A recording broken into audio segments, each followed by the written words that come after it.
An Arab millionaire hires a poor girl as a translator and discovers she is the true heir to his empire.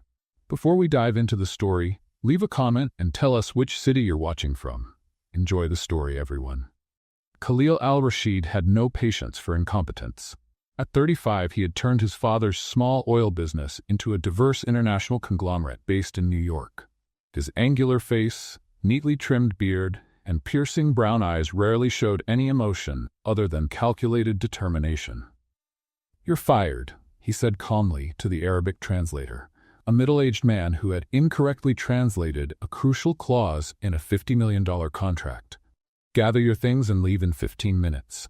The same morning, he fired his fifth translator in 6 months. Khalil received a call from Hassan, his personal assistant. "Sir, we found the person you were looking for. She's also a translator. She's finishing her master's degree in Middle Eastern Studies at Columbia, speaks Arabic fluently, and has outstanding references." "Bring her today," Khalil ordered. Lucy Mitchell was running late. She rushed through the busy streets of Manhattan, trying not to spill the cheap coffee she was holding while juggling a stack of books and a crumpled resume. At 25, she was a mix of fierce intelligence and chronic disorganization, with wavy red hair that seemed to constantly escape any attempt to keep it neat. When she entered the towering Al-Rashid International building, she stumbled, spilling coffee on her only presentable white blouse. "Perfect," she muttered, trying to blot the stain with a thin napkin. She was 5 minutes late for the interview when the elevator took her to the top floor. The doors opened directly into a sleek reception area. A man in a flawless suit was waiting for her, looking impatient. "Miss Mitchell?" "Mr. Al-Rashid does not tolerate lateness." Before she could apologize, a tall man walked out of a conference room. Lucy felt her stomach drop as he looked at the coffee stain on her blouse, then at her messy hair, and finally into her eyes. "You're the linguist from Columbia?" he asked with a slight accent. "Yes, sir. Lucy Mitchell. I apologize for being late and for the—" She gestured to the stain. A flash of irritation crossed his face. "Follow me. You have 5 minutes to convince me I'm not wasting my time." As she followed him into an office with a panoramic view of Manhattan, Lucy had no idea her life was about to change completely. Khalil's office was minimalist, dominated by a glass and steel desk. He didn't offer her a seat. "Your resume says you speak Arabic fluently. Prove it." Without hesitation, Lucy answered in perfect Arabic. "I grew up listening to my grandfather speak this beautiful language. He taught me to love not just the words, but also the culture and history behind them." A slight lift of his eyebrows was the only sign that Khalil was impressed. He continued in Arabic, moving through increasingly obscure dialects, testing her relentlessly. Lucy not only answered correctly but occasionally corrected his literary references, something none of his previous translators had dared to do. "You corrected me," he said, switching back to English. "My deepest apologies," Lucy replied, realizing her mistake. "I didn't mean to." "No," he interrupted. "You were right to do so. Al-Mutanabi's poem was indeed written during his exile, not before." He studied her for a moment before finally gesturing to a chair. "Sit down." While he skimmed her resume, Lucy looked around the office. There were no personal photos, only awards and expensive abstract art. "Why do you need this job, Miss Mitchell? A Columbia graduate could find more prestigious positions." Lucy considered lying, but something about those scrutinizing eyes made her choose honesty. "I need the money, Mr. Al-Rashid.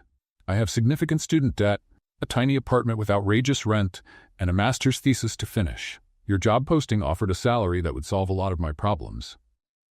"And what if I told you the job requires full availability, including international travel with little notice?" Lucy didn't hesitate. "I would ask when I start." A hint of a smile appeared at the corner of his mouth. "Tomorrow, 8 a.m. Don't be late." He stood up, signaling that the interview was over. "Hassan will show you the contract terms." As she was about to leave, he added, "And Miss Mitchell, buy a few extra blouses to keep at the office. Accidents happen." Outside the building, Lucy jumped with excitement and immediately called her best friend Zoe. "I did it! I'm going to be the personal translator for an insanely rich Arab tycoon." "Really? That Al-Rashid guy with the serious face? I saw an article about him in Forbes. Incredibly rich and incredibly boring." He's not boring. He's intense, Lucy defended. Besides, the salary is nearly triple what I'd make anywhere else. Well, that calls for a celebration. Dinner at my place tonight? Lucy smiled as she walked through the streets of New York. For the first time in years, she felt like things were finally turning around. Little did she know that, at that very moment, her new boss was ordering a full background check on her. The next morning, Lucy arrived at work 15 minutes early, wearing a hastily bought suit that had cost her almost all of her last paycheck from the university coffee shop. She had spent half the night studying up on Al-Rashid International and its mysterious CEO. Hassan greeted her with an approving nod. Mr. Al-Rashid is on a conference call.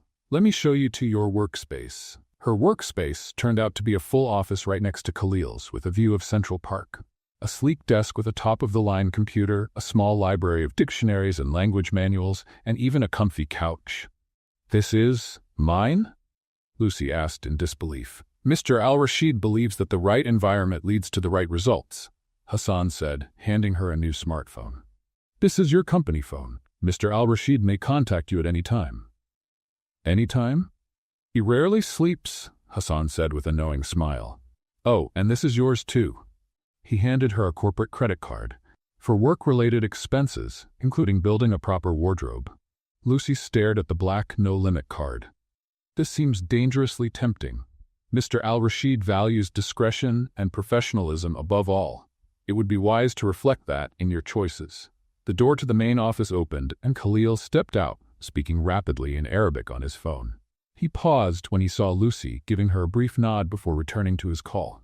Lucy noticed that, despite his serious look, he was undeniably attractive, with the kind of confidence that comes naturally to men born into wealth.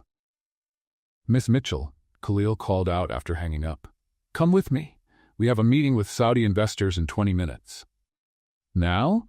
I thought there would be some kind of orientation first." "This is your orientation," he said, already walking toward the elevator. "Stay close, translate precisely, and don't speak unless asked."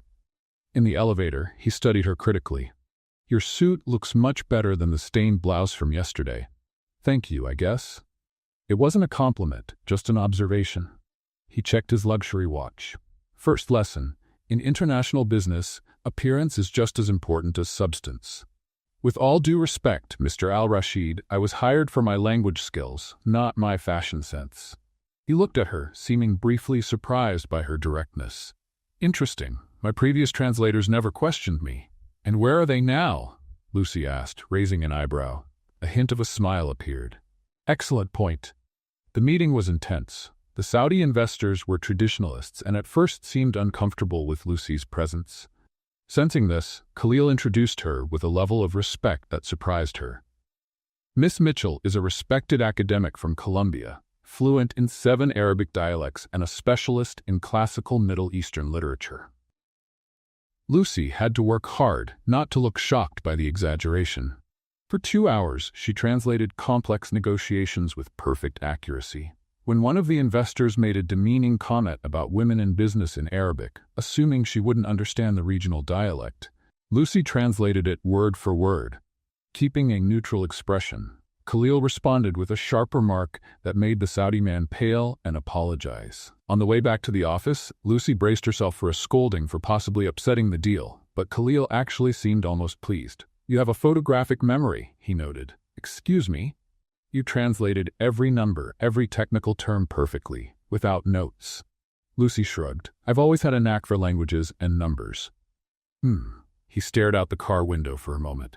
"Do you have plans for tonight?" Yes, she answered, surprised by the question. "Why?" "Cancel them. We have dinner with our lawyers at 8. Lucy felt a stab of irritation. "Mr. Al-Rashid, with all due respect, it's almost 6 in the evening.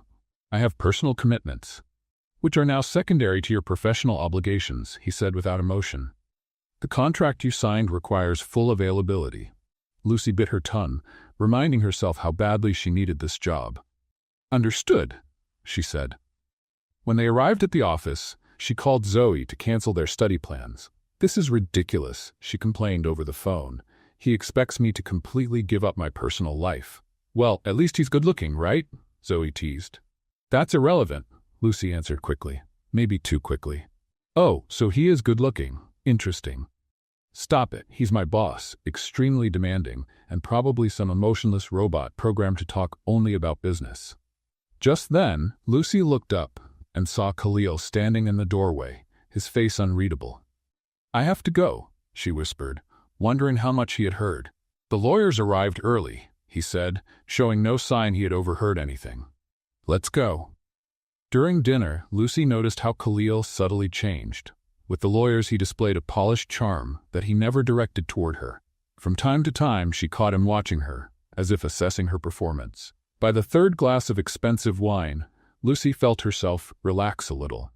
When the conversation shifted to literature, she surprised everyone with her knowledge of classical Arabic poetry, reciting verses that even Khalil seemed impressed to recognize.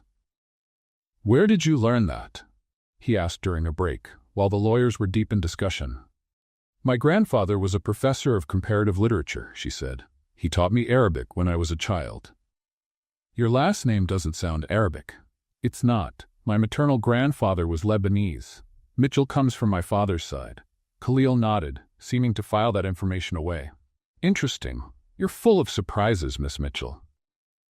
By the end of the night, when the driver dropped her off at her Brooklyn apartment, Lucy was exhausted but oddly energized. The job would be demanding, her boss impossible, but for the first time in a long while, she felt intellectually alive. She didn't notice the black car that stayed parked after she went inside, nor the man inside taking detailed notes about the building where she lived. 3 weeks later, Lucy had adapted to the frantic pace of working for Khalil. Her days started at 6 in the morning and often ended after midnight. She missed 2 deadlines for her thesis, drifted away from her friends, and practically lived at the office. You're giving up your life for this job, Zoe said during a rare lunch together. I haven't seen you in days. The salary makes it worth it, Lucy replied, checking her phone for the 3rd time in 5 minutes. And it's temporary, once I pay off my student loans. If you survive that long, you look exhausted. Lucy couldn't deny it. Yet there was something strangely addictive about working with Khalil. He was brilliant, relentlessly efficient, and occasionally, when he thought no one was watching, almost human. Just last week, she had seen him tip an elderly janitor generously and then look genuinely uncomfortable when the man thanked him tearfully. Another time, she caught him laughing at something on his phone, only to snap back into his serious expression when he realized she was there. Earth to Lucy. Zoe snapped her fingers. You're thinking about him again, aren't you? About work, Lucy corrected her. Sure. Zoe grinned mischievously. Work that just so happens to involve an absurdly handsome billionaire. He's my boss, Zoe. So what? That man seriously needs someone to make him smile. And you, my workaholic friend, need someone to drag you out of that office. Lucy's phone rang. It was Hassan. Miss Mitchell, sorry to interrupt your lunch, but Mr. Al-Rashid requests your presence immediately. The jet is being prepared. Jet? Where to? Dubai. Departure in 3 hours. Lucy looked at Zoe apologetically. I have to go. Apparently I'm heading to Dubai. See? That's exactly what I'm talking about. Zoe threw her hands in the air. At least promise me you'll do some luxury shopping in Dubai. I'll be working, not sightseeing, Lucy said, already gathering her things.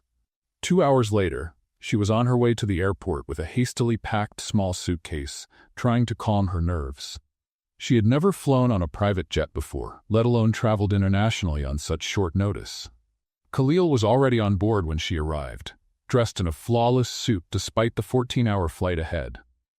Your first time on a private jet? He asked, noticing her look of amazement. That obvious? You're looking around like a kid in a candy store. Lucy blushed slightly. It's impressive. It's practical, he replied, turning his attention back to the documents in front of him. We have work to do during the flight. I need you to translate these contracts and memorize the key terms for our meetings. The next few hours were a blur of work. Eventually, when Lucy could barely keep her eyes open, Khalil finally closed his laptop. Get some rest, he ordered. We need to be sharp when we land. You should take your own advice, she said, noticing the shadows under his eyes. When was the last time you slept? He looked a little surprised at her concern. Sleep is a luxury when you're building an empire. Even emperors need sleep, she murmured, already drifting off in the comfortable seat. Hours later, Lucy woke up disoriented to find a blanket carefully draped over her. Khalil was asleep in the seat across from her, his face looking surprisingly younger and less stern in sleep. For a moment, she allowed herself to study him. Without his usual intensity, he seemed almost gentle. She quickly pushed the thought away. The jet began its descent into Dubai. Lucy looked out the window, amazed at the bright city rising from the desert like a futuristic mirage. First time in Dubai too, I assume? Khalil's voice startled her. It's stunning, she answered honestly. Wait until you see it up close, he said, and for a moment, he actually seemed excited to show her the city. We'll meet with investors tomorrow. Tonight, there's a charity event we need to attend. I didn't bring anything for an event, Lucy protested. I've already taken care of that, he said casually. A stylist will meet you at the hotel. Do you always plan everything this far ahead? She asked, impressed and slightly annoyed by his efficiency. A rare smile crossed his lips. Always.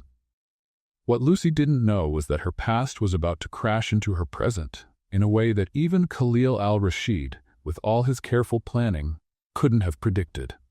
The hotel in Dubai was the epitome of lavish luxury, with a presidential suite reserved for Khalil and an adjoining room for Lucy. A stylist was waiting with a selection of evening gowns that probably cost more than her annual rent.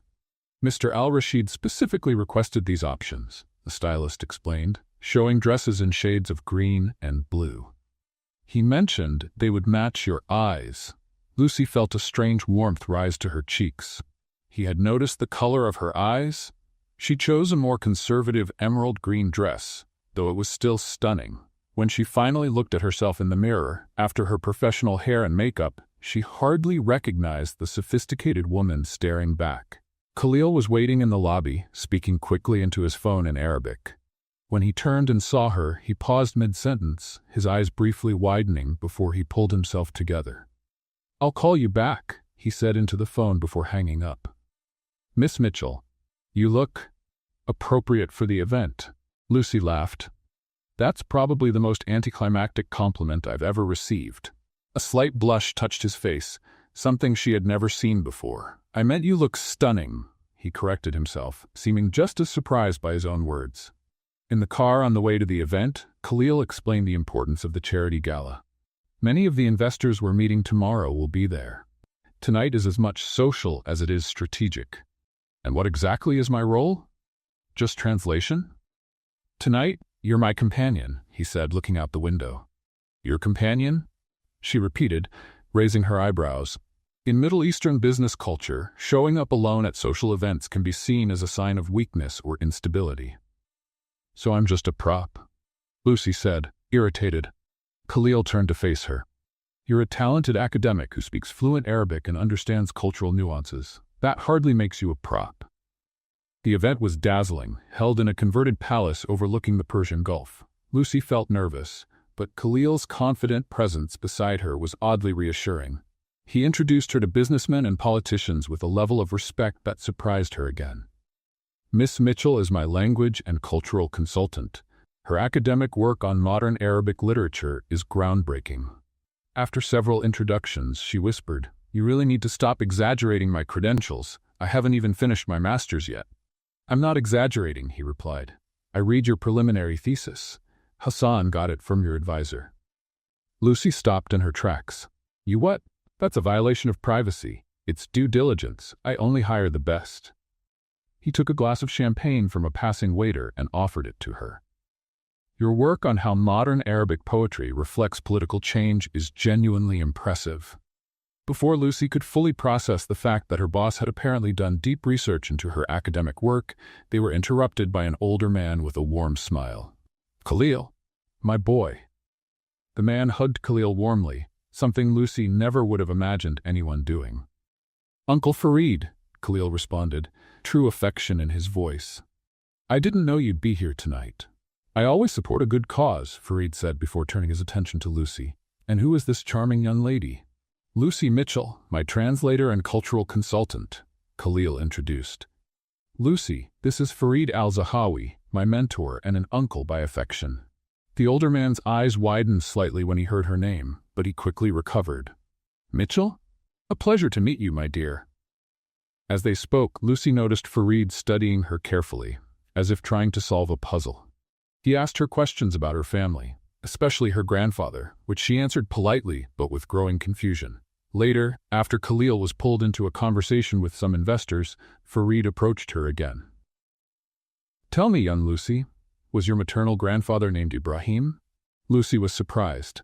"Yes, Ibrahim Nassar. Did you know him?" The older man smiled enigmatically. "The world is smaller than we sometimes realize. Your grandfather was a great man."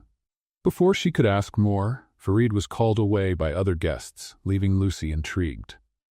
The rest of the evening was a whirlwind of conversations in both English and Arabic.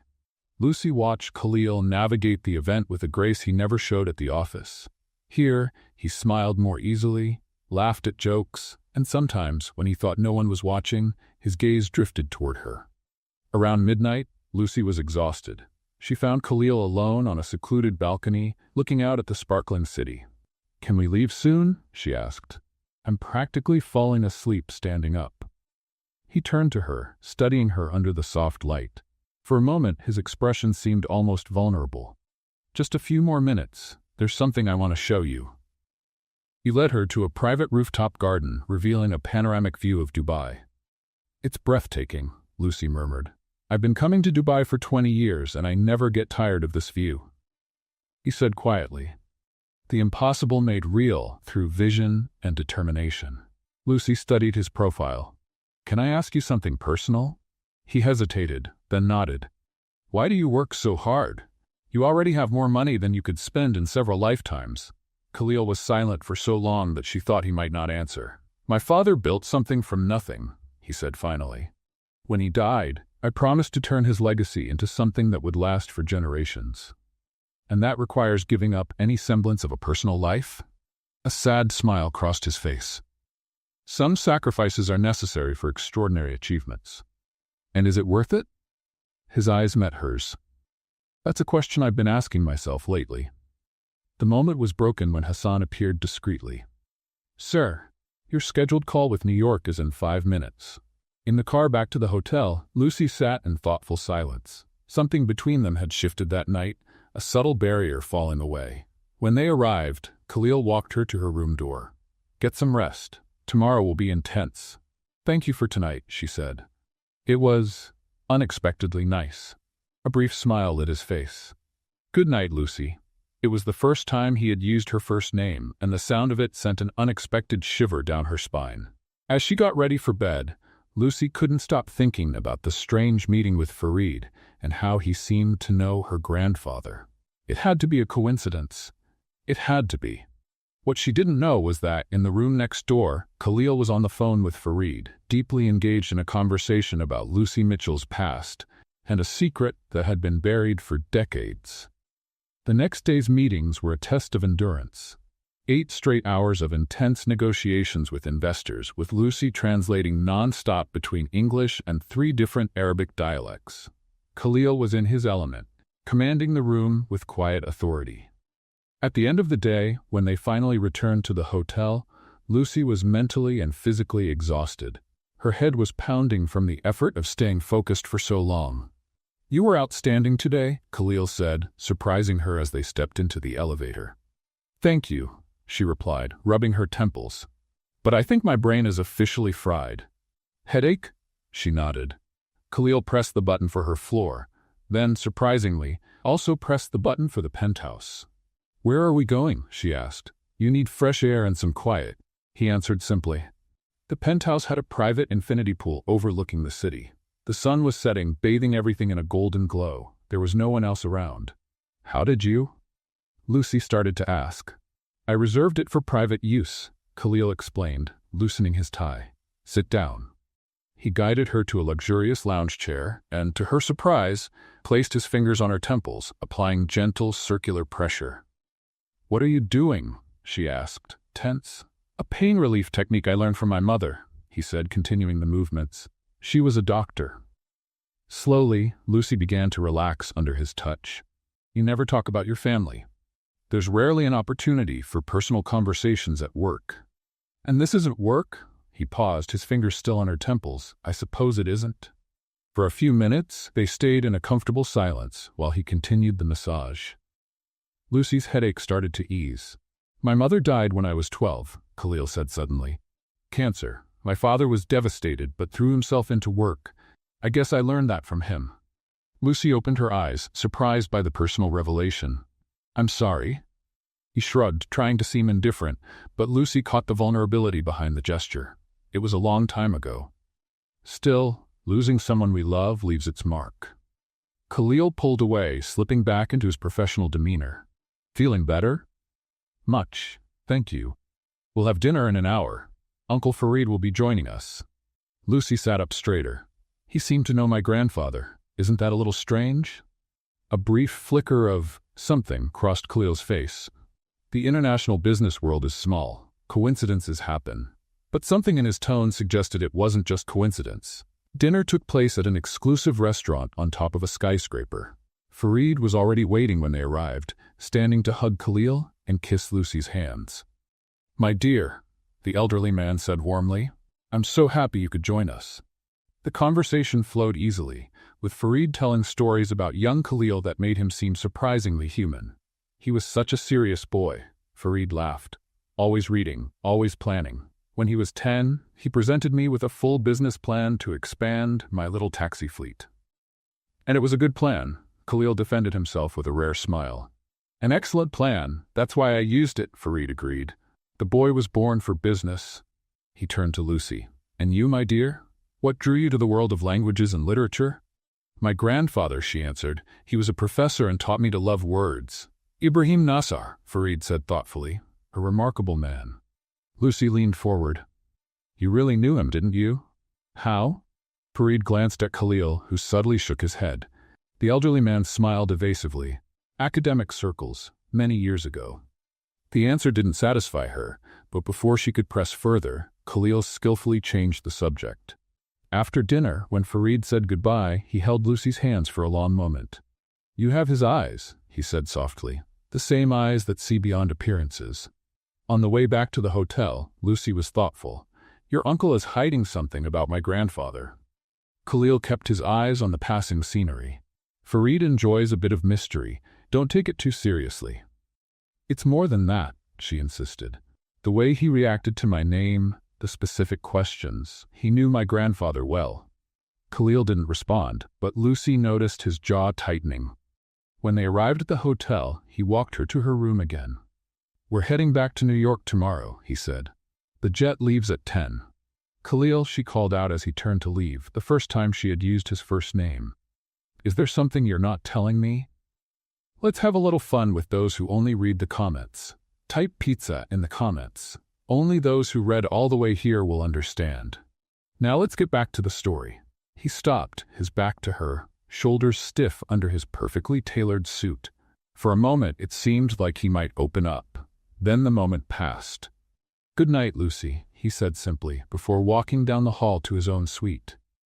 That night, Lucy dreamed of her grandfather. In the dream, he was sitting in his familiar office in Boston, surrounded by old books, telling her stories in Arabic about a friendship between two young businessmen whose paths separated because of a betrayal. She woke up with an unsettling feeling that there was something important she needed to know, but it remained just out of reach. Back in New York, the intense work routine started again, but something had changed.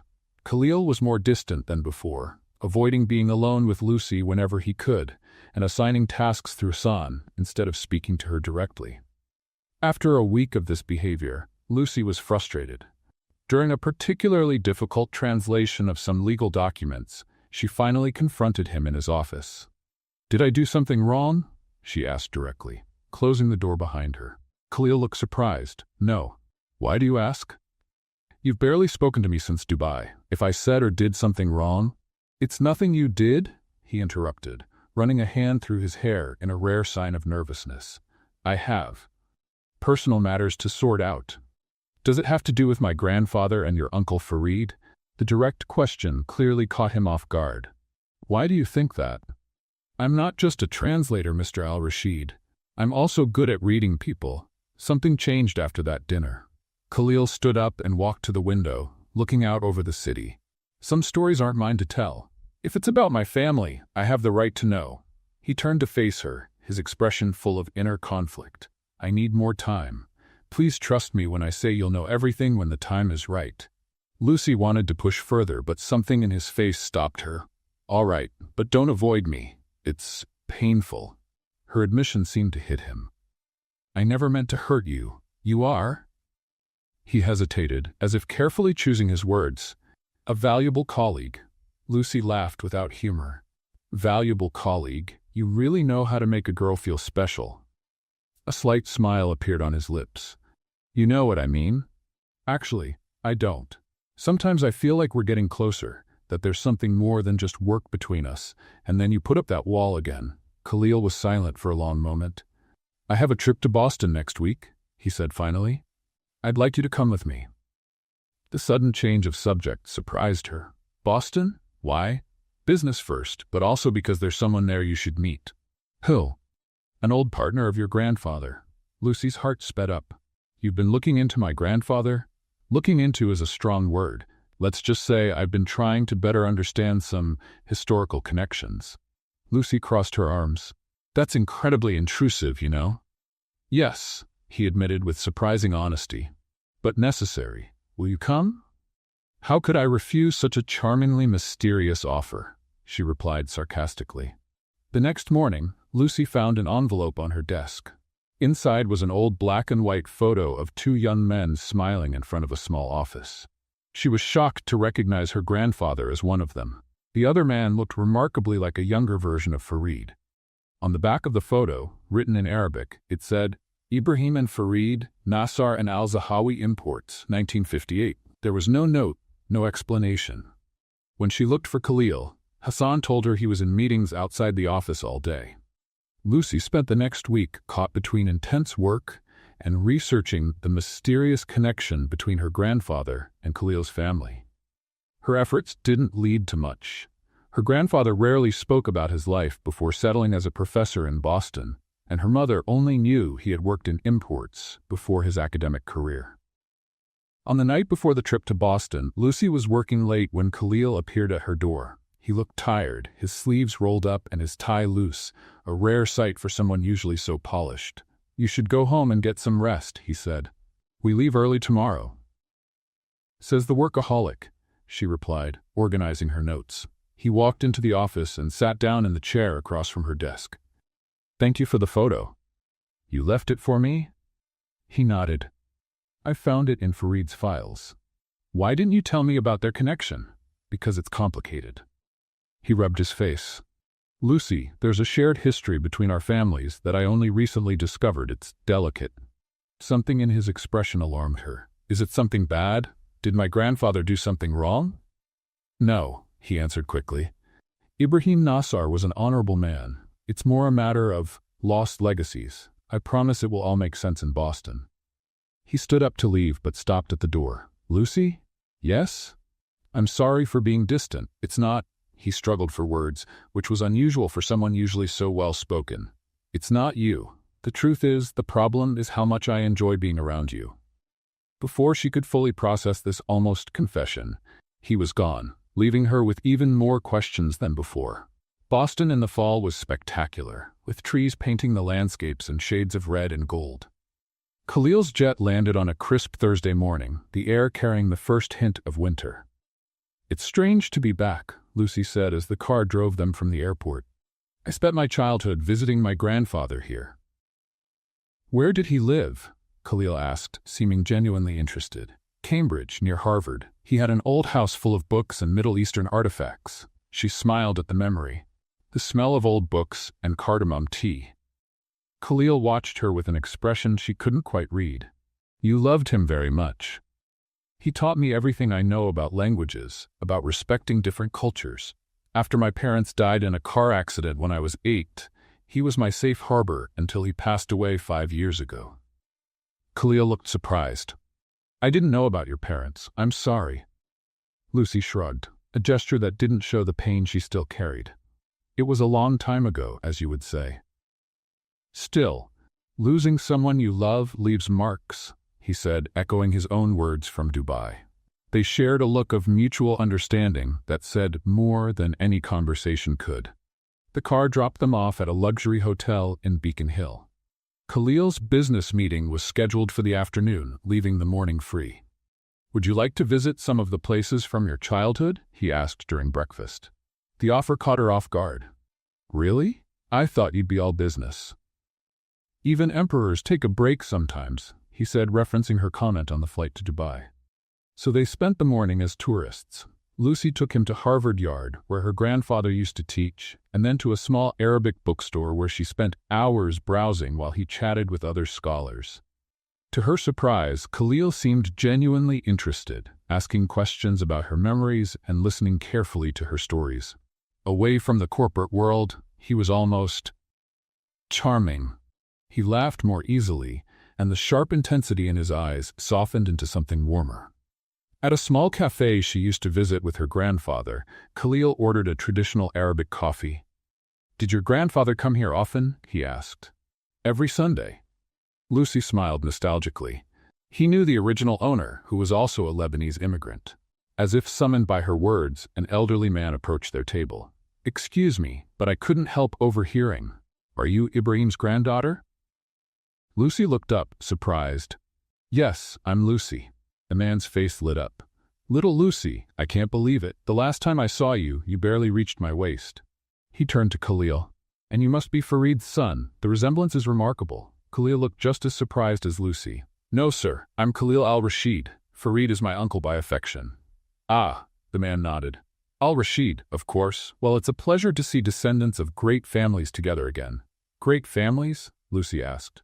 "Nasser and al-Zahawi, the pioneers." The man spread his arms wide. "Without them, many of us would never have come to America." After the man left, Lucy turned to Khalil. "I think it's time for some answers." Khalil checked his watch.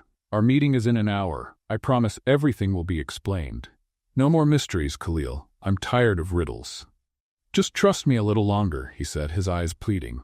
The business meeting was at an elegant house in Louisburg Square. When they arrived, a butler led them to a library that looked like it came straight out of a classic novel. Floor-to-ceiling bookshelves, leather armchairs, and a crackling fireplace, despite the mild day. Inside, Farid al-Zahawi was waiting, standing to greet them. "You didn't say your uncle would be here," Lucy whispered to Khalil. "Because he is the meeting," Khalil replied quietly. Farid embraced Lucy warmly. "My dear, thank you for coming.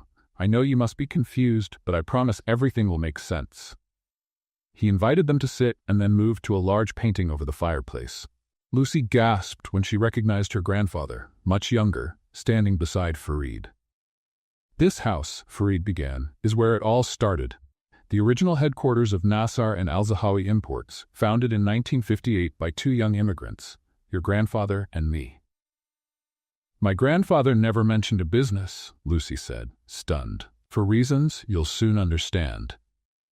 Farid sat down heavily, suddenly looking every bit his age. "Ibrahim and I were like brothers. We fled Lebanon during turbulent political times and arrived in America with nothing but ambition and a few family connections." He went on to tell how they built a successful business importing goods from the Middle East, paving the way for other immigrants, and becoming respected figures in the Arab-American community. "Everything was going well until 1963, Farid continued, his voice weakening. "We had a disagreement about the direction of the business.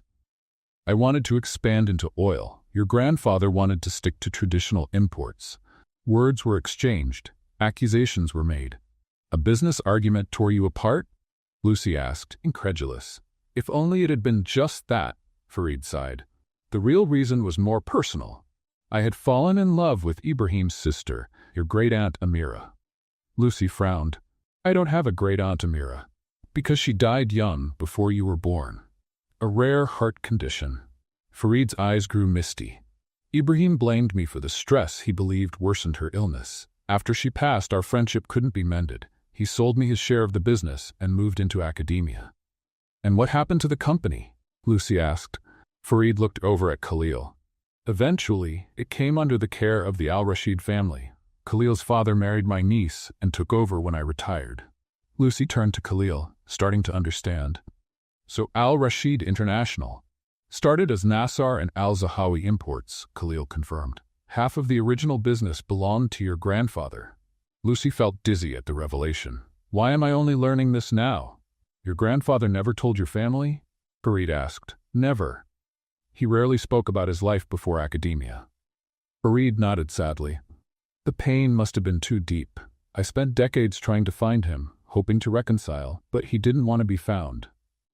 The elderly man stood and walked over to an old desk, pulling out a leather folder. Recently, I found this among some old papers. It's the original agreement Ibrahim and I drafted when we founded the business. Legally, it means nothing now, but morally. He handed the folder to Lucy. Inside was a yellowed document in her grandfather's handwriting. The agreement stated that the company would always belong to both families, profits shared equally, Farid explained. When I learned you were Ibrahim's granddaughter, I asked Khalil to find you. Lucy looked at Khalil, who avoided her gaze. So all this time, you hired me because I'm Ibrahim Nassar's granddaughter? Not because of my skills? At first, yes, Khalil admitted. I needed to confirm your identity before deciding how to proceed, but it quickly became clear that your talent is real. Lucy felt a wave of anger. So I was part of some elaborate plan? A pawn in a corporate repair scheme? It's not like that, Khalil protested. Yes, there was an initial hidden motive, but... But what? She interrupted, standing up. You deliberately kept crucial information about my family from me while digging into my past. You manipulated me. Lucy, please, Farid said, stepping in. The fault is mine. I asked Khalil to proceed cautiously. We had to be sure before stirring up old history. Sure of what? She asked, her voice shaking. That you truly were Ibrahim's heir. Farid answered, and if you would be worthy of the legacy he left behind. Worthy? Lucy laughed bitterly. And who are you to decide that? Lucy, Khalil said, stepping toward her. I never meant to hurt you. What started as a family duty turned into something entirely different for me. And what's that? He hesitated, words failing him again. That's what I thought, she said coldly, grabbing her bag. If you'll excuse me, I need some air. She left quickly, ignoring their calls after her. On the streets of Boston, a city she once called home, Lucy had never felt so lost. Lucy wandered aimlessly for hours, trying to process everything she had learned. The unexpected connection to Al-Rashid International, her grandfather's hidden past, and the feeling of having been used by Khalil.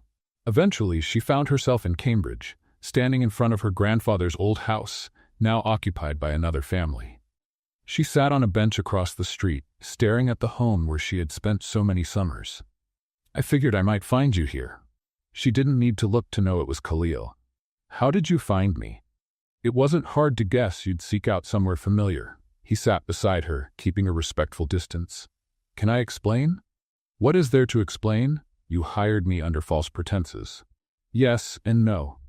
He took a deep breath. When Farid told me about your connection to Ibrahim Nassar, I originally planned just to verify it and maybe offer some financial compensation for your grandfather's original share in the business. It was purely a business matter. And when did that change? The moment you spilled coffee on your blouse and still corrected me about classical Arabic poetry during your interview. A small smile appeared on his lips. You were different from anyone I had ever met. Brilliant, genuine, fearless. Lucy finally looked at him. Why didn't you tell me the truth from the beginning? Honestly? I was afraid of losing you. He met her gaze. First as a translator, then in other ways. And yet you kept investigating. And every discovery made me admire you more, he confessed. Your dedication to your studies despite financial struggles, how you cared for your grandfather during his final years, your volunteer work teaching English to refugees. Lucy, the more I learned about you, the more I... He paused, clearly uncomfortable with his vulnerability. More you what? She pressed. The more I cared, he finished simply. In a way I had never experienced before. Lucy wanted to hold on to her anger, but it was fading in the face of his unusual sincerity. What does Farid want from me now? She asked. Recognition. Redemption, maybe. Khalil shrugged. He's old and regrets the mistakes of the past. Seeing you brings back the friend he lost. And you? What do you want? He hesitated, then answered with surprising honesty. At first, I wanted to protect the company and the family's reputation. Now, I just want to earn your trust back." They sat in silence for a few minutes, watching the house. "My grandfather never mentioned any of this," Lucy finally said. "Not the company, not Farid, not a sister named Amira. Why hide so much?" "Sometimes people bury painful parts of their past so deeply they convince themselves it never happened," Khalil replied. "I believe your grandfather wanted to protect his family from the hurt he experienced." Lucy thought about his words. He always said the past should inform the present, not control it. "A wise man," Khalil commented. "If I go back with you to talk to Farid, it doesn't mean I've fully forgiven how everything happened," she clarified. "Understandable. And I don't know what to think about this whole inheritance story. No one's asking you to make any decisions now," he assured her. "Just listen to what Farid has to say. After that, what you choose to do with the information is completely up to you." Lucy slowly nodded. "All right." When they stood up to leave, Khalil hesitantly offered his hand. After a moment of hesitation, Lucy accepted it. Back at Farid's house, the old man seemed to have aged years in just a few hours. His face lit up when he saw them return together. "Lucy, my dear, I thought I had lost the chance to fully explain." She sat down, more composed now. "I'm listening." Farid told the whole story. How he and Ibrahim had been inseparable in their youth, how they built the business together, and how the love for Amira complicated everything. The business dispute was just a symptom of deeper tensions. "When Amira died, guilt consumed me," Farid admitted. "Ibrahim was right. The stress from our conflict worsened her condition. But at the time, I was too proud to admit my mistake." He explained how he secretly transferred funds to Ibrahim's account over the years, making sure he had financial stability even though he refused contact. "He never accepted it?" Lucy asked. "He never knew. The funds were sent through lawyers as restitution for the profits that should have been his. I believe he used some of that money to fund your education." The final piece of the puzzle fell into place.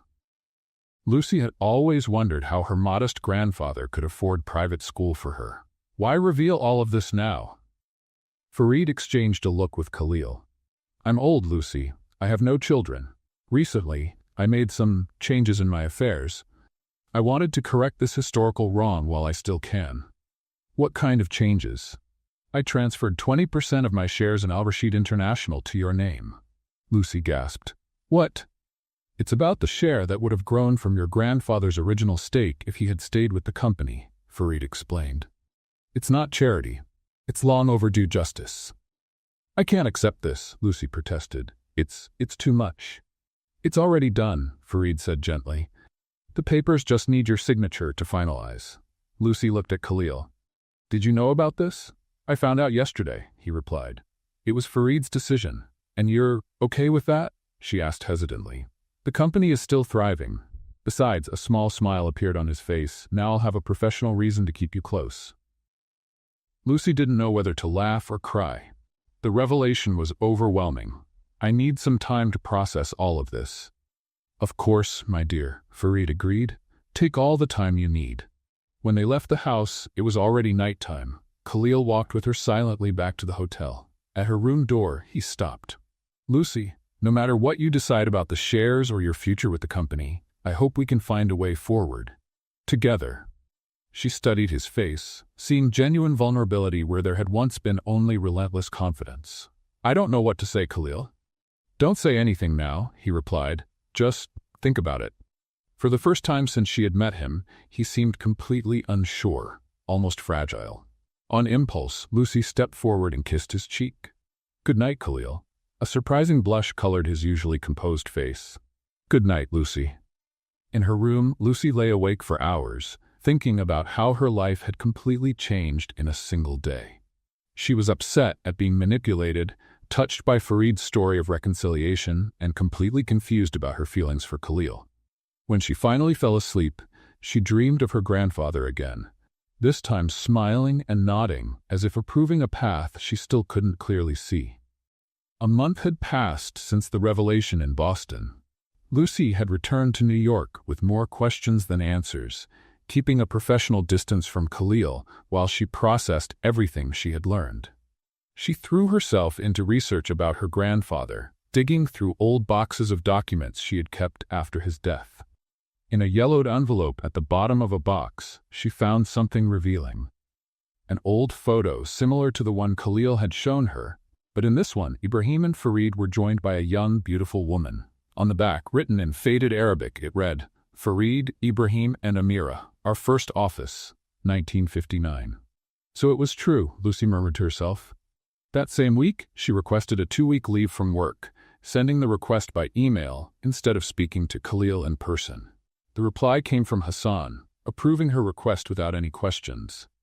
During her time away, she visited the Boston Public Library and Harvard University archives, where her grandfather had taught. She found mentions of Nasser and al-Zahawi imports in old newspapers, confirming Farid's story. In a 1962 article, her grandfather and Farid were celebrated as successful pioneers in the Arab American community. On the last day of her leave, Lucy got an unexpected call from Zoe. "Guess who showed up at my cafe today looking like a lost puppy?"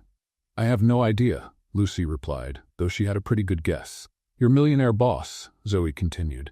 "He looked different, less intimidating, more human. He asked where you were." "And what did you tell him?"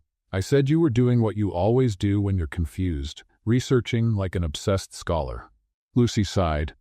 "And what did he say?" "He asked if I thought you would come back." Zoe paused. "Lucy, whatever happened between you two, that man is hurting. He gave me his card and said if I talked to you, to tell you he would be waiting when you're ready to talk." Lucy fiddled with the edge of an old book on Arab immigration to the U.S. that she had found. "It's complicated, Zoe." "Life usually is, but it's not often we see billionaire CEOs looking miserable, begging for scraps of news about their employees." Zoe laughed. "He loves you, you know?" "He doesn't even really know me," Lucy protested weakly. "Maybe, but he wants to. Isn't that worth something?" After hanging up, Lucy made a decision. It was time to face not only Khalil, but also her own past and future. When she returned to the office the following Monday, the atmosphere felt strangely tense. Staff cast curious glances her way as she walked to her office. Hassan greeted her with a cautious nod. "Is he in?" she asked simply. "In a teleconference. Ends in about 10 minutes. Lucy nodded and went to her own office, finding everything exactly as she had left it, except for a single red rose in a simple vase on her desk without a card. Exactly 12 minutes later, her door opened and Khalil walked in, looking both relieved and nervous to see her. "You came back," he said, as if he wasn't entirely sure he believed it. "I have a contract," she replied, trying to keep her voice neutral. "Lucy," he took a hesitant step toward her. "I found this," she interrupted, handing him the photo she had discovered. It was true, everything Farid said. Khalil studied the photo, his eyes softening. "You've been doing some research." "I always do my homework." She took a deep breath. "I spoke with a distant cousin in Boston, the daughter of one of my grandfather's cousins. She vaguely remembered stories about a sister of his who died young. The family hardly spoke of her because the pain was too great." "And what else did you find out?" "That my grandfather was a man who carried pain and regret with him until the end, just like Farid." She looked directly at Khalil. "And that I don't want to live that way." Something like hope lit up his eyes. "What does that mean for you now?" "It means I'm considering Farid's offer, but on my own terms." She straightened her shoulders. "I want to establish a foundation in my grandfather's and Amira's name to support immigrant students, and I want a significant portion of the stock profits to go toward it." Khalil nodded, looking impressed. "And what about your role in the company?" "I haven't decided yet, but I know I don't want it to be just a passive shareholder." She paused. "And I know that our dynamic has changed permanently. For better or worse?" he asked softly. "That depends." "Depends on?" Lucy stood up, closing the distance between them. "On you being honest with me about something." "Anything," he answered without hesitation. "Why did you really hire me? Not the official reason, not the story about verifying my identity, the real reason." Khalil looked uncomfortable with the direct question but didn't look away. "The truth? I saw your photo even before I met you. Hassan had put together a dossier, and there was a picture of you at your college graduation. You were laughing, your hair blowing in the wind. So what?" she pressed when he hesitated. "So alive?" he finished simply. "So different from anyone in my world. I wanted to meet you right away." The translation work was a convenient excuse. Lucy hadn't expected that answer. Are you telling me you hired me because you liked my picture? A surprising blush colored his face. It sounds ridiculous when you put it that way. It's completely ridiculous, she agreed, struggling not to smile, and slightly unsettling. In my defense, your qualifications were flawless, he added quickly. It wouldn't have worked if you weren't exceptionally talented. So you admit the translation work was secondary? I admit I broke all my rules when it came to you, Lucy Mitchell. His voice grew serious. And I'll keep breaking them if you'll give me the chance. The moment was interrupted by Lucy's phone ringing on the table. Reluctantly, she answered. Miss Mitchell? Fareed Al-Zahawi is on line 1 for you, the receptionist said. Lucy glanced at Khalil, who looked just as surprised. I'll take it, she replied. Fareed's voice came through the line, sounding upbeat. Lucy, my dear, I hope I'm not interrupting. Actually, she began, looking at Khalil, I'm in the middle of something important. Excellent. Then Khalil is with you. Please put me on speakerphone. She pressed the button, raising an eyebrow at Khalil. I have wonderful news, Fareed announced. I found more documents from your grandfather, letters he wrote to Amira mentioning plans for the company's future. And there's something else. Something you both need to see in person. What is it? Khalil asked. Not over the phone, Fareed insisted. Come to Dubai next week. I'm staying at my home there. It's important for both families. After the call ended, Lucy and Khalil looked at each other. Do you think it's genuine, or just another one of his elaborate plans? She asked. With Fareed, you never really know, Khalil replied, but he did sound genuinely excited. Lucy toyed with the pen on her desk, considering. I think I'm curious enough to find out. So you'll come to Dubai? With conditions, she said, raising a finger. First, it's not a business trip. I want time to properly explore the city. That can be easily arranged. Second, we'll stay in separate hotels. Khalil frowned. Why? Because, Lucy hesitated, feeling suddenly vulnerable. Because I'm trying to keep a clear head around you, and it's getting harder. A slow smile spread across his face. That's the most promising thing you've ever said to me. Don't get too excited, she warned, though a blush was forming on her cheeks. I'm still processing all of this. I completely understand, he said, although his smile suggested otherwise. Separate hotels? Any other conditions? Lucy thought for a moment. Yes, I want you to tell me more about yourself. The real you, not just the relentless CEO. That might be disappointing, he warned. The ruthless CEO is the most interesting part. Let me be the judge of that, she replied. For a moment, they just looked at each other, something new and fragile growing between them. Then Khalil reached out his hand. We have a deal, Miss Mitchell. She shook his hand, ignoring the spark that seemed to pass between them every time they touched. We have a deal, Mr. Al-Rashid. As he left her office, Lucy couldn't help but notice that, for the first time since she had met him, Khalil was truly smiling. Not a half-smile or a restrained one, but a genuine smile that lit up his whole face. And despite all her reservations, she found herself smiling too. Dubai was even more dazzling during Lucy's second visit. This time, without the pressure of business meetings, she could truly enjoy the impressive city rising from the desert like a monument to human ambition. Following their agreement, they stayed in separate hotels, although Khalil had made sure they were conveniently close to each other. In the first 48 hours, he kept his promise to properly show her the city. They visited the traditional souks, where Lucy was enchanted by exotic spices and colorful fabrics. At the top of the Burj Khalifa, she was momentarily speechless, taking in the panoramic view.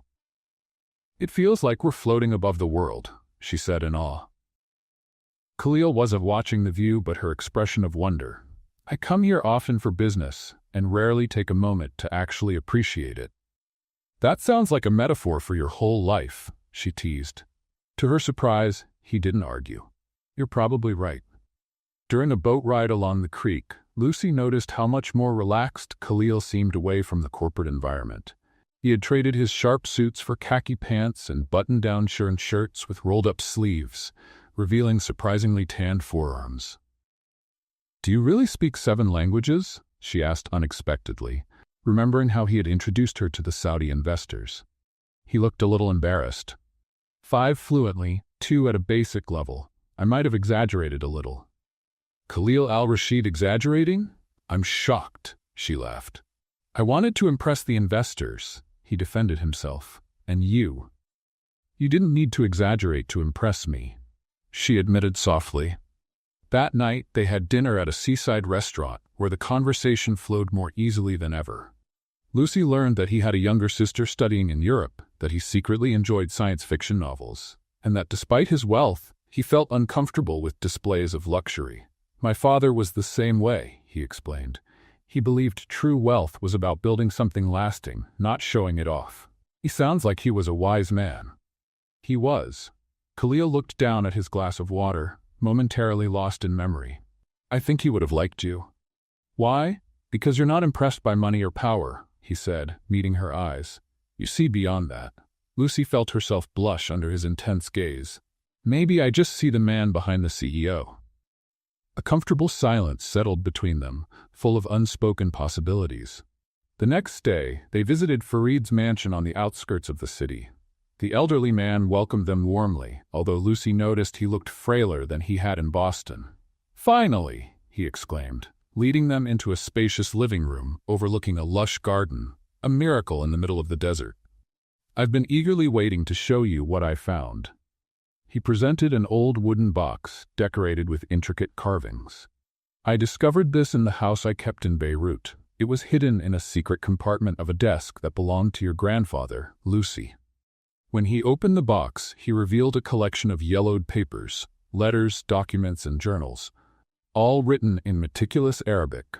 These are your grandfather's personal journals from the years we worked together, Farid explained, handing Lucy a leather-bound notebook. And these are letters he wrote to Amira but never sent after her death. Lucy turned the pages of the journal with reverence, recognizing her grandfather's handwriting. This is priceless. There's more, Farid said, pulling out a large envelope. Your grandfather was a cautious and visionary man. When we founded the company, he insisted on a special agreement, though it was never made official because of our later disagreement. The document was a handwritten will, declaring that no matter what happened, half of the company would always belong to future generations of the Nassar and al-Zahawi families. He wrote this even before we began to argue, Farid said softly. He wanted to make sure our friendship would transcend business and continue through our families, no matter what happened to us. Lucy felt tears forming. He never mentioned any of this. Pain clouded his vision, just like it did mine, Farid replied. We spent decades trapped in hurt when we could have rebuilt. Khalil examined the documents with professional interest. This doesn't have legal weight after so much time, but the sentiment behind it is powerful. That's why I transferred the shares to Lucy, Farid explained. Not out of guilt or charity, but to honor the original intention of two young friends who dreamed of building something greater than themselves. The three of them spent hours talking about the past, with Farid sharing stories about Ibrahim that made Lucy laugh and cry by turns. It felt like rediscovering her grandfather through new eyes. While Farid rested for a while, Lucy and Khalil walked through the lush garden. I didn't expect this, she admitted, still holding her grandfather's journal. I thought it was just about money and business. Business is always about people, in the end, Khalil replied. Something I ironically learned by watching you. Lucy stopped by an ornate fountain. What are we going to do with all of this? With this legacy? What do you want to do? She thought for a moment. I want to honor it, not just by accepting the shares, but by using them to create something meaningful. The foundation I mentioned for immigrant students would be a good start. It could be integrated into the corporate structure of Al Rashid International, Khalil suggested. With you overseeing it? Are you offering me a job, Mr. Al Rashid? I'm offering you a partnership, he corrected. Both personal and professional. Lucy's heart sped up at the meaning behind his words. That's a risky proposal. The best ventures usually are, he said, stepping closer to her. Before she could answer, they were interrupted by Hassan, who appeared in the garden with a worried expression. Sir, I'm sorry to interrupt, but there's a problem with the European acquisition. Regulators are asking unexpected questions. Khalil frowned. Now? The European markets just opened. We need to respond right away. Lucy saw the immediate change, the relaxed man beside her instantly becoming the focused CEO again. "Go," she said. "We'll continue this conversation later." He hesitated, clearly torn between duty and desire. "Are you sure?" "Your empire needs its emperor," she replied with a small smile. "I'll be fine. I want to spend more time with my grandfather's journals anyway." Reluctantly, Khalil followed Hassan back inside, casting one last look at Lucy before disappearing. As she sat by the fountain, opening the journal to read more, she didn't notice Farid watching her from the veranda, a satisfied smile on his aging face. The corporate crisis kept Khalil busy for the rest of the day and into the night. Lucy returned to her hotel alone, absorbed in her grandfather's writings. In the yellowed pages, she discovered a very different man from the calm professor she had known. A young, ambitious, passionate man, full of hope for the future. One entry in particular caught her attention. "Today, Farid and I signed the papers for our first store. Sometimes I wonder if he knows how much his optimism saved me after I left Lebanon. He sees possibilities where I only see obstacles. Maybe that's what makes a true partnership, when two people together are more than the sum of their individual parts." Lucy fell asleep with the journal open on her chest, dreaming of a past she had never known, and a future that was starting to take shape in her mind. The next morning, she was awakened by a knock at the door. Still sleepy, she opened it to find a messenger with an envelope and a single red rose. The note inside was simple. "Sorry for yesterday's interruption. Breakfast on the beach to make up for it? K." Smiling, she got dressed and went downstairs, finding him waiting in the lobby, looking tired but strangely energized. "Did you solve the crisis?" she asked. "Temporarily," he replied. "Some things are more important than work." "Who are you, and what have you done with Khalil al-Rashid?" He laughed, a sound she was beginning to love. "Maybe he's evolving." Breakfast was served on a private beach, with the Persian Gulf sparkling under the morning sun. Lucy told him about what she had found in the journals, and Khalil listened with genuine interest. "I think I understand now why you're the way you are," she commented. "How am I?" he asked, curious. "Intense, focused, always carrying the weight of invisible expectations." She paused. "Your father built on Farid's work, and you carry the legacy of both." He looked surprised by her insight. "No one's ever noticed that before." "Maybe no one ever paid enough attention," she said. The moment between them grew deeper, full of mutual understanding. This time, when Khalil leaned closer, there were no interruptions. The kiss was gentle at first, almost hesitant, completely different from the confident man who commanded boardrooms. Lucy felt herself melt into him, years of unspoken tension finally finding their release. When they pulled apart, she laughed nervously. "Well, this complicates things." "Actually, I think it makes things simpler," he replied, keeping her close. "Lucy Mitchell, you turned my world upside down from the moment you stumbled into my office." "For better or worse?" "Definitely for better." He gently touched her face. "I need to know if you feel the same." Lucy thought about all the reasons she should be cautious. The circumstances of how they met, the difference in their worlds, the challenges of mixing business with personal matters. But when she looked into his eyes, all those objections seemed small. "I think I do," she admitted, "even when you're being unbearably bossy." "Which is about 80% of the time," he joked. 75 at most, she corrected with a smile. "You're improving." They spent the rest of the day together, walking along the beach, talking about possibilities. For the foundation, for the company, and more subtly, for themselves. That evening, they visited Farid again. The elderly man looked absolutely delighted when he noticed their intertwined fingers and the new closeness between them. "Finally," he exclaimed. "I thought I'd have to live another 100 years to see you two figure out the obvious." "And what would that be?" Lucy asked, trying to sound innocent. "That some people are meant to find each other, no matter the circumstances," Farid answered with a knowing smile. "Ibrahim would have approved, you know. He always said the true legacy isn't in companies or money, but in the connections we make." When they returned to New York, much had changed. Lucy formally accepted the shares in the company and began working on establishing the Ibrahim and Amira Foundation. She kept her role as translator, but now she also attended board meetings as a shareholder. To the surprise of the staff, She often challenged Khalil on corporate decisions, and even more surprisingly, he usually listened. "I never thought I'd see the day when someone could get Mr. Al-Rashid to change his mind," Hassan commented after one particularly heated meeting. "He's learning to recognize good ideas, no matter where they come from," Lucy replied diplomatically.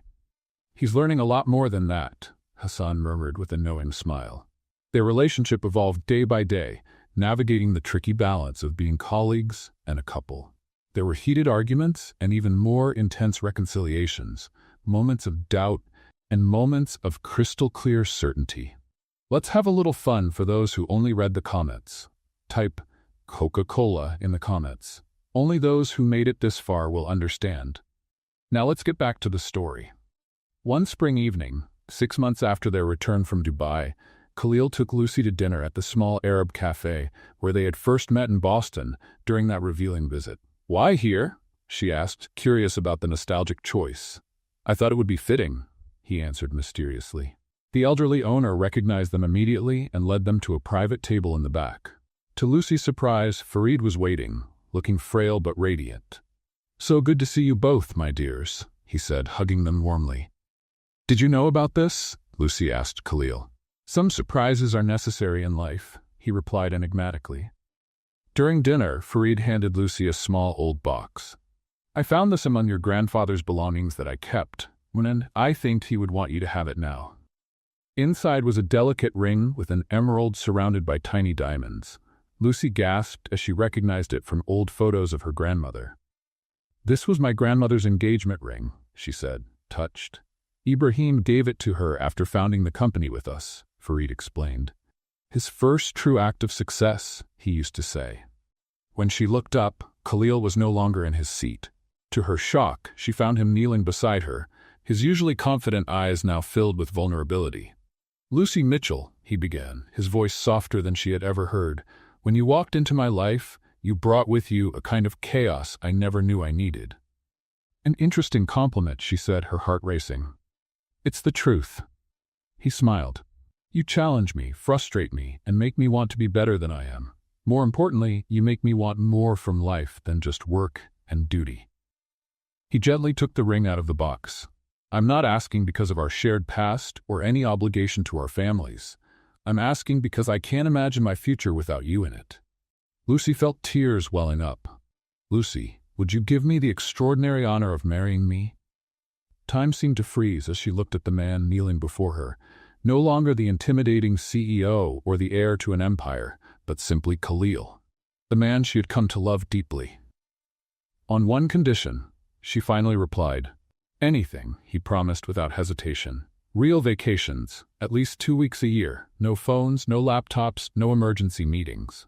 He pretended to think seriously. "Tough negotiations, Miss Mitchell. Take it or leave it, Mr. Al-Rashid." "Of course I accept your terms," he answered, a smile growing on his face. "Is that a yes?" "Yes," she replied, pulling him into a kiss. "Definitely yes." Farid clapped joyfully, tears of happiness in his eyes. "Ibrahim, my friend," he whispered, looking upward. "Do you see this? Our families, finally united as they should be." The proposal quickly turned into a wave of family excitement that crossed international borders. Khalil's sister, Samira, flew in from Europe as soon as she heard, bringing a whirlwind of energy and wedding ideas with her. "Finally, someone cracked my robot brother's shell," she declared, hugging Lucy like they were lifelong friends, completely ignoring Khalil's exasperated look. Lucy instantly adored Samira. At 25, she was a more outgoing and carefree version of her brother, with the same piercing eyes but a far more frequent smile. "Tell me all his embarrassing secrets," Lucy begged during an afternoon of shopping. Samira smiled mischievously. "Well, there was the time when he was 16 and so nervous for a school debate that he wore his suit inside out. He didn't realize it until he was already on stage." "I don't believe it." Lucy laughed. "The always impeccable Khalil al-Rashid wore his suit inside out?" "Oh, that's not even the best part," Samira continued, leaning in like she was sharing state secrets. "He had a collection of miniature cars as a teenager. He spent hours organizing them by make, model, and year.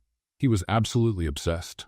"That explains a lot," Lucy said, picturing a young Khalil meticulously cataloging tiny cars. Somehow it made him even more endearing. Wedding preparations quickly took on an international scale. Fareed insisted on a grand ceremony in Dubai, while Zoe pushed for something smaller in New York. Surprisingly, Lucy and Khalil agreed on a middle ground, Boston, where everything had begun, both for them and for their grandfathers decades earlier. Nothing too extravagant, Lucy insisted during a planning meeting. Define extravagant, Khalil replied cautiously. Fewer than 100 guests, no ice sculptures, no live peacocks roaming around, and definitely nothing that ends up in the newspapers. That eliminates half of Fareed's ideas, Khalil sighed, though he seemed secretly relieved. As the date drew closer, Lucy faced her own insecurities. One night, while they worked late at the office, a habit they hadn't quite broken, she finally voiced her concern. "I'm about to become an al-Rashid," she murmured, staring at her computer screen. Khalil looked over his reading glasses. "Is that a problem?" "It's a name with a lot of weight, expectations, responsibilities." He closed his laptop and came closer, turning her chair to face him. "You can keep Mitchell if you want." "It's not that," she explained. "It's more the feeling of stepping into a world so different from mine. Your world has rules I don't even know exist." "My world," he repeated thoughtfully. "Lucy, since you came into it, my world isn't just mine anymore. It's ours, and the rules," he shrugged, a gesture that would have been unthinkable for the Khalil she first met. "The rules are being rewritten every day."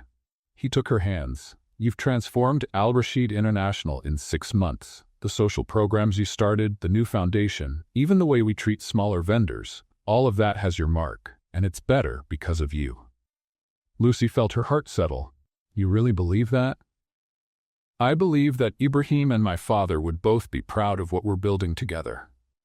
He pulled her into his lap, a gesture of intimacy that still surprised her from someone once so formal. "Besides, we already make a formidable team. Marriage is just making it official." "A formidable team," she repeated, smiling. "I like that." On the night before the wedding, Lucy and Khalil broke tradition and spent the night together at an elegant hotel in Boston. At midnight, he surprised her with an unexpected gift. "Something old," he said, handing her an antique box. Inside was a weathered book of Arabic poetry. On the first page there was a dedication in familiar handwriting, "To Ibrahim, who sees beauty where others see only sand. Your eternal friend, Fareed, 1957. "How did you—" Lucy began, moved. "It was among the things Fareed kept. He wanted you to have it." She ran her fingers over the yellowed pages, imagining her grandfather reading those same words, maybe even in a room like this, since the hotel dated back to that time. "Thank you," she whispered, unable to fully express how much the gesture meant. He kissed her gently. "Get some sleep. Tomorrow will be a big day." "Are you really going to sleep?" she teased. "Or are you going to review contracts until sunrise?" "Not a word about work until after the honeymoon," he promised solemnly. "Hassan has strict orders not to contact me unless the building is literally on fire." "Wow, you really are evolving, Mr. Al-Rashid." "All credit goes to my extraordinary translator," he said, pulling her closer. "She has a gift for helping me figure out what really matters." The ceremony the next morning was held in a historic garden near Ibrahim's old home. The place had been carefully decorated with wildflowers and simple lanterns, elegant without being showy, a perfect balance between their two worlds. Fareed, frail but glowing with happiness, sat in the front row. Beside him, a chair was left symbolically empty for Ibrahim, with his poetry book and a single white rose. Zoe, as maid of honor, looked like she still couldn't quite believe her once disheveled friend had transformed into a stunning bride in a simple but elegant dress. "If someone had told me a year ago you'd marry an Arab billionaire, I would have died laughing," she whispered as she adjusted Lucy's veil. "I'm not marrying an Arab billionaire," Lucy said softly. "I'm marrying Khalil." As she walked down the makeshift aisle between rows of white chairs, Lucy saw the exact moment Khalil spotted her. His usually composed face changed, showing such pure vulnerability and joy that she nearly forgot to breathe. Beside him, Hassan, serving as best man, looked equally amazed, though probably for different reasons. "He's smiling," he muttered loud enough for the guests in the front row to hear, causing affectionate laughter. The vows were exchanged in both English and Arabic, honoring both heritages. Lucy had spent weeks perfecting her pronunciation for the Arabic part, determined to honor not only Khalil, but also her grandfather's connection to the language. When it came time to exchange rings, Khalil surprised everyone by reciting a verse from the poetry book he had given Lucy. Two souls separated by time and circumstance finally meet like rivers to the sea. What was two is now one, not by losing their identity, but by multiplying their strength. Lucy's eyes filled with tears. She not only recognized the poem as one of her grandfather's favorites, but realized Khalil must have spent hours practicing the old pronunciation to say it perfectly. After the ceremony, the reception was a fascinating blend of cultures. Middle Eastern dishes were served alongside American classics. Traditional Arabic music blended with contemporary jazz. Business executives chatted warmly with Columbia academics and Lucy's friends from the university cafe. At the center of it all, Farid watched with clear satisfaction. When Lucy approached him during the party, he clasped her hands warmly. "My dear girl," he said, his voice thick with emotion. "You have brought redemption to two families. Ibrahim would be so proud." "Thank you for not giving up," she replied, "for searching for me, for telling the truth, for everything." "Some stories are meant to have a happy ending, even if they take decades," he said thoughtfully. "Now, go find your husband. He already looks lost without you, even after only 5 minutes." Sure enough, Khalil was scanning the room, looking for her. When their eyes met across the hall, he smiled in that special way he saved only for her. Later, during their first dance as a married couple, he held her like she was something precious and infinitely valuable. "Happy, Mrs. Al-Rashid Mitchell?" he asked, honoring her decision to keep both names. "More than happy," she answered. "And you, Mr. Al-Rashid, satisfied with your investment in a scruffy translator?" "Best business decision I ever made," he joked, spinning her gracefully. Then, more seriously, he added, "And the best personal decision too.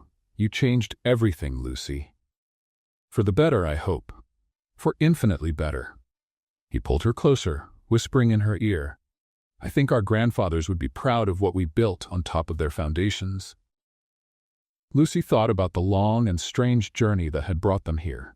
From the disastrous first interview to the revelations in Boston, from heated arguments in corporate meetings to unexpected tender moments in Dubai.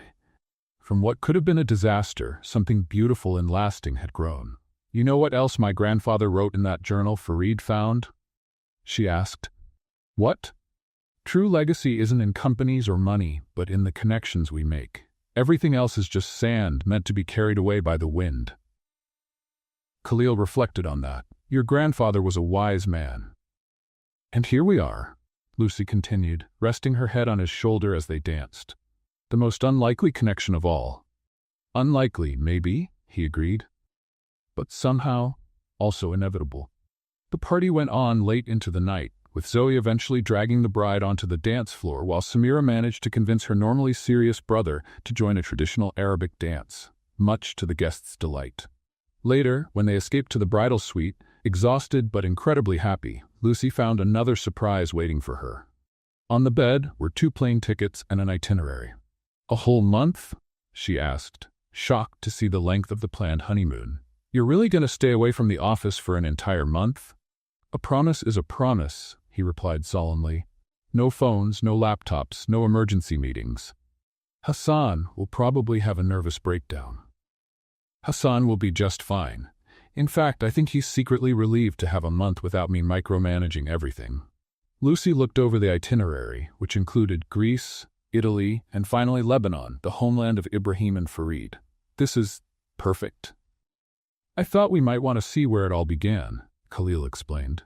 "Farid gave me the address of his family's old house in Beirut. Apparently, it's still there." Lucy felt touched that he understood so perfectly what that would mean to her. "Sometimes I think my grandfather planned all this somehow," she said, half joking. "Maybe he and Farid arranged our meeting from beyond."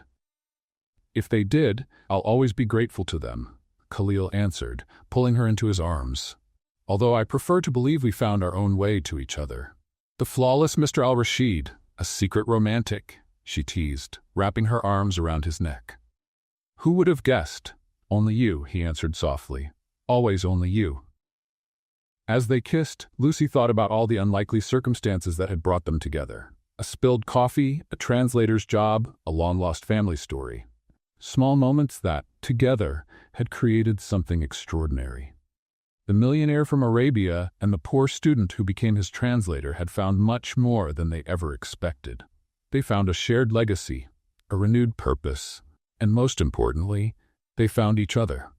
And that, Lucy reflected as she fell asleep in her husband's arms, was the kind of happy ending that even fairy tales couldn't imagine.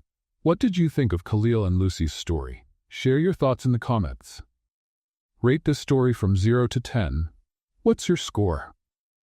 Don't forget to subscribe to the channel and turn on the notification bell so you won't miss any of our stories. And make sure to check out more inspiring stories by clicking right here on the end screen.